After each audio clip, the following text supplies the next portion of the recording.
Hello and welcome to another episode of Dave Trippin. So I'm here today to answer that question. What is a good roadmap that once you've been here in Japan for a little while, how do you get a better job? What are the better jobs? Where do you look around? What might be some salary details? These kinds of things. But before I got into that, I wanted to talk about a couple J vloggers, although one of them may not entirely, she's like J cultural. That I enjoy watching. I look at different channels obviously for inspiration because they generally interest me, like I'm sure you're watching my channel here, and I thought I would mention them because they're well worth heading in the direction of. Let me say beforehand that they haven't asked me to do this, and I think of nobody on my channel as like my army. It's not that way. It's that I enjoy finding good media, like I'm sure you do, and if I can help point people in the direction of channels that are interesting but don't nearly have the sort of appreciation that they should for the sort of content that is out there, that's only a good thing. Only a good thing. So the first one I wanted to talk about, put him up here, his name is Charlie no Seikatsu, and he does these great walk around slice of life discussing the sort of cultural details of Japan. You can tell he's very genuine, he's intelligent, and they're fun walk-alongs, and you get to see a lot of really beautiful places in Japan because he lives in the Japanese countryside. So if you enjoy that, it's something I used to do, maybe I should do it more when the wind dies down. If you enjoy these sort of walk-arounds and cultural discussions of Japan, then check his channel out. I know he'd appreciate it, and you'll really enjoy the content, I'm sure. And then aside from that, on this side, we'll say there's Wikipedia. Maybe not so much a J vlogger, but a J culturalist, where she's really interested in J-pop and kind of Eastern artists, which I think is really cool and very unique for my musical taste, but it definitely is good to lead you in the direction of something maybe you don't know, but can help you become acquainted with it in a fun way. And she's not so hard on the eyes, so you can thank me for that later. So check them out, and like I say, this is with no obligation, only because I think that people who watch this want to watch other kind of cool stuff that they might enjoy, so check them out. Now, on to the email to answer this question, and I'll try and like do a non-tangential roadmap here. So the best thing that you can do to begin with, if you are being hired from outside of the country, is to go with one of these large dispatch companies that have the benefit of basically getting you a work visa for Japan while you are outside of the country. That is probably their first and foremost benefit, is that many of these better jobs, they'll only consider you once you're in the country. So who cares if their pay scale is a little bit lower? They're going to be very useful for your initial setup to get into the country. And a big mistake, or something that it's almost faultless that people, a mistake they make to begin with, I made it, and I'm sure many others will, regardless of this video, is to maybe take the very first job offer that is given to them coming over with one of these larger companies, when if you look around and you're a little bit more patient, you realize that there are so many different options available to you. I mean, well over a dozen different companies at this large dispatch level.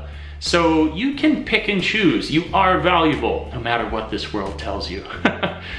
You are, and don't rush the decision. Now, a choice that you can make from there is whether you want to be in a private school setting, or call it, the private sector, or if you want to be in the public school sector. Now, for public school sector, you could go with one of the big giants, say like Interact. That's very popular. The one that I like to recommend, I mean, I know every company is shiesty, but this one that I've seen is pretty good. It's called Altia, and I'll put a link for them. They're sort of in the Kanto area, and they offer one of the highest pay rates compared to anybody else. Where somebody else might be at like 230,000, their average starting is 250, which is good. That helps. And as well, probably one of the biggest things that Altia does, Altia being on the public school sector side of things, is that they do not prorate your pay during the major holidays. And so that's a little detail that they never mention enough, is that they're like, you are paid this much when you're going to come over and work for us. But these larger dispatch companies don't tell you that that's for like 8 months of the year, and 4 of them they're going to prorate you. Whereas Altia does not do that. And I've had a few people who worked at them giving me positive reviews of their experience there. So I recommend Altia if you want to go down that route. If you want to go down Eikaiwa, that's something I know less about, but I do know a number of people who've gone through Peppy Kids Club and they've had a positive experience of it. Yeah, there's some shitty details in there. Yeah, but that's life, right? Like, the point with these companies is that you're getting in with them. You're not using this as a long-term career, so whatever issues you might have are in passing with them. And you'll probably have a good experience barring those few issues, and something like working in an eikaiwa where you have more direct control generally will make you a more versatile teacher in the long run, because as nice as it is to be more of an assistant role, you're not doing as much, so you don't learn as much, so you're not necessarily as good of a teacher as you could be. Now I know somebody in the public school sector is going to say, but I lead everything. I know, I know that exists as well, but averages being what they are, generally speaking, it's a very safe bet to say that if you're in a eikaiwa, you're going to lead much more than you would in the public school sector. So make a choice between public or private, and then apply to one of these companies. And also look around for a number of them. 6 minutes. Can I keep it at 10? Can I get it to 10? So make a choice. Get in with one of them. It actually won't be hard. Again, that's an average. For some people it is. But on average, it's not going to be hard to get in with one of these, if only for the variety that's available to you. So you've gotten into that company. You've gotten your work visa. You've been here for about, I would say you're going to want to hit the 6-month mark, where you've accumulated enough experience, you've lived in your Leo Palace long enough that you're starting, the walls are closing in, as much as you've enjoyed this switch in your life to more efficient use of space, that you think, I'd like to make a little bit more money, maybe I'd like to live in a place that's a little bit larger, and now I'm prepared to go and look for my own house, because Leo Palace is generally overpriced, I should say, and that's the vast majority of people coming over what they are placed into to begin with. So you're getting that feeling, you're getting the itch for bigger and better things, and you want to go out and search for it. But where? Where to do that? So that's the next step of what we could talk about. There are a couple of different resources that you have. So first resource, although comes least recommended because it's so highly saturated and that everybody knows about it, is Gaijin Pot. So you can go on there and it's jobs abound, jobs everywhere, but because so many people know about it, even if you compete for a job that's only slightly better than the one that you have, it's probably going to be a lot of people that you're competing against because everybody knows to go there.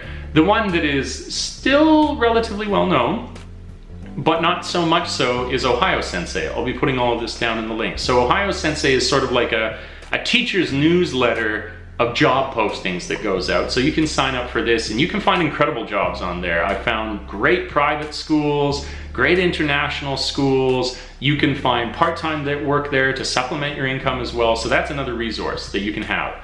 So then you've got 1, 2, and then we're going to go to the third one. So basically you've thought, I really enjoyed being in the public school, but I'm hating this dispatch company that has formed a sort of like middleman wall between me and my value, which that is what Interact is, that's what ECC, any of these large ones are. Any dispatch company is a wall between you and your true value.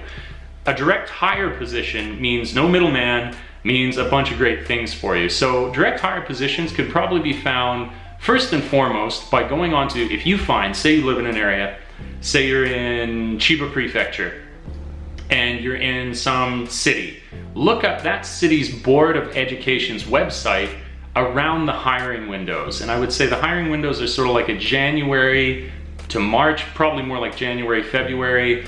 And then after that, you're maybe looking more at like May, June, July for the September term. But look in those windows on those websites for direct hire positions. And direct hire positions are so wonderful. You're directly hired by the school. Although you might enjoy having multiple schools that you go around to, this will give you the benefit of being in one, which is really, really nice. You can develop longer lasting relationships because you spend that much more time. You have that much more familiarity with the students that you're going to spend time with. 9 minutes, good God, it's happening so fast. Okay, go quickly, go quickly. So you've got those three different options, and then the fourth option I was talking about is personal connections, where when you go into your schools, although it's likely that the large dispatch companies will probably discourage this because they want to cover their own ass, talk to these schools once you develop a rapport with them about your future. If you've done a good job, it's all people. Good people want to help good people. You're good people. So once you've been there and you've established yourself, talk to your teachers about, do you know anything about direct hire positions? I've told this anecdote before where I found out after the fact, after I was looking around for the direct hire positions, that my Kyoto sensei, the vice principal, was actually a guy who used to handle all the direct hire for the prefecture I was in. So if I had spoke to him about this, we were on good terms anyways, he probably would have been able to help me. So that's the other option. Option number 4 is your personal connections. Use them, develop them. They're very, very useful. It's that old adage, it's not what you know, it's who you know, and it's very, very true. So you've got those 4 different options. So you can expect from one of these early dispatch companies that they're probably only going to pay you something like $230,000 to $250,000. They're not going to include pension. They're not going to include health care. They're basically an entry-level position, which is natural. That's how you entered the country. It's literal, not figurative. But then after that, you can expect in an international school, you could expect anywhere from 3 to, I would say, I haven't seen many much higher than this, but I would say between 300 and 500,000. You can find schools like that.